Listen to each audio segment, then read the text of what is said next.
back to the series. So today we are going to learn more about the cell. In the previous video, we talked about what is cell, the history of a cell, the multicellular and the unicellular organism, shape and size of a cell. Today we are going to talk about the functions of a cell and the different type of cell.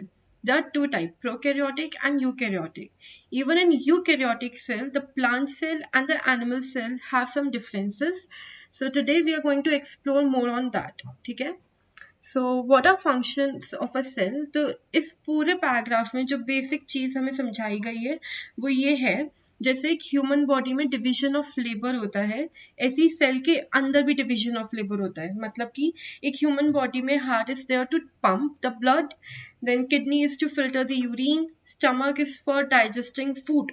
Similarly cell के अंदर भी अलग अलग cell organelles होती हैं जिनके अपने अपने काम बटे हुए हैं. ठीक है, अब इसे कंफ्यूज मत कर देना क्योंकि अपन ने पहले सीखा था कि जो यूनिसेलुलर ऑर्गेनिज्म होता है उसमें नो डिवीजन ऑफ लेबर है. मतलब कि इसमें क्या मतलब है ना कि यूनिसेलुलर मतलब एक ही सेल से बना हुआ है, मतलब उसी सेल को सारे काम करने, अलग अलग सेल्स में डिवीजन नहीं है काम का, क्योंकि और सेल ही नहीं है, एक ही सेल का तो बना हुआ है. सिमिलरली मल्टीसेलुलर ऑर्गेनिज्म में अलग अलग सेल्स को अलग अलग काम दिए हुए हैं. अब हम बात कर रहे हैं सेल के अंदर ही, तो सेल के अंदर तो डिवीजन ऑफ लेबर होगा ही ना. So fine, so let's read this topic.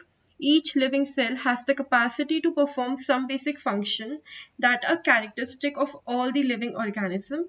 The shape and the size of cell are related to the specific function they perform. Multicellular organisms like human being perform these functions by division of labor. That is, different part of human body are specialized to perform different functions, such as heart is used to pump blood, stomach for digesting food, and kidney to filter the urine. Similarly, the division of labor is also seen within a cell. तो cell के अंदर अपने पास cell organelles होती हैं which are there to perform the special function. अब इसका एक example है माइटोकॉन्ड्रिया. एक्चुअली माइटोकॉन्ड्रिया एक सेल ऑर्गेनेल है, मतलब सेल के अंदर एक चीज है जो कि किस चीज के लिए रिस्पॉन्सिबल है, फूड से एनर्जी कन्वर्जन के लिए रिस्पॉन्सिबल है. बेसिकली ये अपनी सेल को एनर्जी देती है. ठीक है, जैसे अपना डाइजेशन सिस्टम होता है, वो फूड को एनर्जी में कन्वर्ट करता है, ईसोफेगस से जाता है एंड ऑल. सिमिलरली सेल के अंदर mitochondria is responsible for providing energy. Now, what are the type of cells? So we have two type of cell. One is a prokaryotic and the another is a eukaryotic. Prokaryotic में pro का मतलब होता है primitive. Primitive मतलब पुराना, not developed. And karyote का मतलब होता है nucleus. तो ऐसे सेल जिसका न्यूक्लियस डेवलप्ड नहीं है उसे हम बोलते हैं प्रोकैरियोटिक सेल. तो इसमें दो चीजें बहुत इंपॉर्टेंट है जानने के लिए. एक तो ये कि जितनी भी सेल ऑर्गेनेल्स हैं, फॉर एग्जाम्पल न्यूक्लियस भी एक सेल ऑर्गेनेल है, पर जितनी भी सेल ऑर्गेनेल है उनकी मेम्ब्रेन नहीं है. अब मेम्ब्रेन का क्या मतलब होता है, कवरिंग. ठीक है, तो किसी की भी कवरिंग नहीं है, किसी को भी एक बाउंड्री में बंद नहीं किया गया है. ठीक है, सो ये दो मेन इंपॉर्टेंट चीजें हैं एक प्रोकैरियोटिक सेल में, कि एक तो इसका प्रिमिटिव न्यूक्लियस होता है और दूसरा कि सारी सेल ऑर्गेनेल भले वो न्यूक्लियस ही क्यों ना हो उसकी मेम्ब्रेन नहीं होती है. So a typical prokaryotic cell possess a poorly defined nucleus due to the absence of a nuclear membrane. इसका रीजन भी यही है कि न्यूक्लियर मेम्ब्रेन नहीं होता. अब न्यूक्लियर भी एक ऑर्गेनेल है और प्रोकैरियोट में किसी भी ऑर्गेनेल का मेम्ब्रेन नहीं होता है, तो इसलिए उसे न्यूक्लियस ना कह के न्यूक्लियोइड कहते हैं. ठीक है, क्योंकि उसका कोई रीजन ही नहीं है, उसे कहीं पे बाउंड ही नहीं किया गया है. सो हम इसे न्यूक्लियस नहीं कहेंगे, अपन क्या कहेंगे, nucleoid.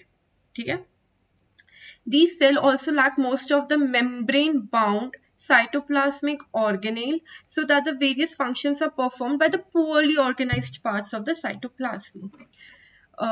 I will talk more about the cytoplasm. वैसे cyto मतलब anything which is related to a cell. Plasma is something related to a liquid. But cell का लिक्विड तो हम प्रोटोप्लाज्म कहते हैं. तो cytoplasm is nothing but cell के अंदर, सेल मेम्ब्रेन के अंदर जितनी भी स्पेस है, और उसके अंदर प्रोटोप्लाज्म भी है, उसके अंदर माइटोकॉन्ड्रिया भी है, न्यूक्लियस भी है. सो बेसिकली उस स्पेस को हम कहते हैं साइटोप्लाज्म. ठीक है, so so there is an example of it जो आप पढ़ लेना। बाकी ये प्रोकैरियोटिक सेल ऐसा दिखता है, ये पूरा न्यूक्लियस है, ठीक है। बेसिक, सॉरी, ये न्यूक्लियस नहीं है, न्यूक्लियोइड है। क्यों? क्योंकि इसका न्यूक्लियर मेम्ब्रेन नहीं है। ये फ्लैजिला है, ये आपको ऐसे थ्रेड लाइक स्ट्रक्चर्स दिख रहे हैं, ये फ्लैजिला है। This is used for the movement. ये जो सेल है प्रोकैरियोटिक सेल, इसके मूवमेंट में हेल्प करता है फ्लैजिला। अच्छा, एक और चीज मैं आप लोगों को बताती हूँ कि जो प्रोकैरियोटिक सेल है ना, दीज आर यूनिसेलुलर, मतलब कि ये मल्टीसेलुलर में होते ही नहीं है।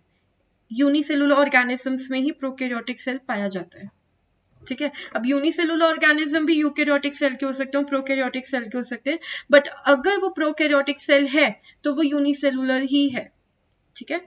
यूनिसेलुलर ऑर्गेनिज्म में जरूरी नहीं कि वो प्रोकैरियोटिक का ही हो, वो यूकैरियोटिक का भी हो सकता है, बट अगर वो प्रोकैरियोटिक सेल है तो वो यूनिसेलुलर ही है, ओके।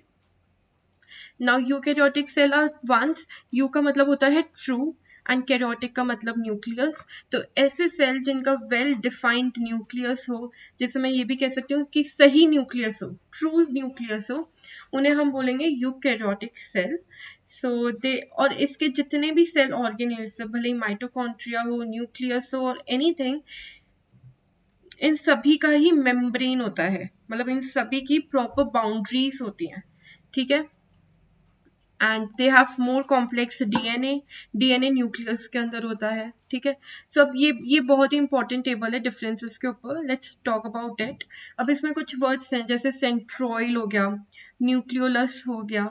तो अभी के लिए आप बस इतना जानो कि ये जो न्यूक्लियोलस है और ये जो सेंट्रोइल है ना, ये सेल ऑर्गेनेल्स है, ठीक है। इसके बारे में हम आगे पढ़ेंगे पार्ट 2 एंड पार्ट 3 में। अभी के लिए आप इतना जानो कि न्यूक्लियोलस एंड सेंट्रोइल ये सेल ऑर्गेनेल्स हैं। तो साइज की बात करूं तो प्रोकैरियोटिक छोटे होते हैं। न्यूक्लियर रीजन की बात करूं तो प्रोकैरियोटिक सेल में न्यूक्लियोइड होता है और यूकैरियोटिक सेल में वेल डिफाइंड न्यूक्लियस होता है, उसका न्यूक्लियर मेम्ब्रेन भी होता है। क्रोमोसोम की बात करूं तो प्रोकैरियोटिक सेल में सिंगल क्रोमोसोम है। आई होप, अच्छा यहाँ डायग्राम में नहीं दिख रहा है, but chromosome is inside the nucleoid prokaryotic cell में। ऐसे ही थ्रेड लाइक स्ट्रक्चर होता है, तो वो एक ही है प्रोकैरियोटिक सेल में। यूकैरियोटिक सेल में मोर देन वन है। न्यूक्लियोलस नहीं होता है, membrane bound cell organelles prokaryotes में नहीं होते हैं, सेंट्रोइल नहीं होता है, और इन सब में होते हैं, ठीक है। अब ऑर्गेनिजम्स की मैं एग्जांपल दूं तो प्रोकैरियोटिक के एग्जाम्पल क्या होंगे? Bacteria, blue green algae. Blue green algae आप लोगों को पता ही होगा, जो हमें पानी में ग्रीन कलर का दिखता है वो, ठीक है। एंड यूकैरियोटिक सेल्स के एग्जाम्पल क्या होंगे? Plant, animal, fungi, multi cellular organism. Unicellular भी होता है बट यहाँ मल्टी सेलुलर ही लिखे गए हैं, ठीक है। सेल डिवीजन की मैं बात करूँ तो ये रिप्रोडक्शन कैसे करते हैं? अब क्योंकि ये दोनों इतने डिफरेंट हैं, ये न्यूक्लियस के वजह से इनका मेन डिफरेंस है, मेम्ब्रेन बाउंड सेल ऑर्गेनेल्स के बेसिस पे इनका डिफरेंस है, तो ये लोग अलग अलग टाइप से रिप्रोडक्शन करते हैं। जो प्रोकैरियोटिक सेल होते हैं ये सिंपली बाइनरी फिजन या बडिंग से रिप्रोड्यूस करते हैं। इन टर्म्स को भी, इनके प्रोसीजर भी मैं आने वाले चैप्टर में आपको समझाऊंगी, ठीक है। और जो यूकैरियोटिक सेल्स होते हैं ये मिटोटिक या मियोटिक सेल डिवीजन करते हैं।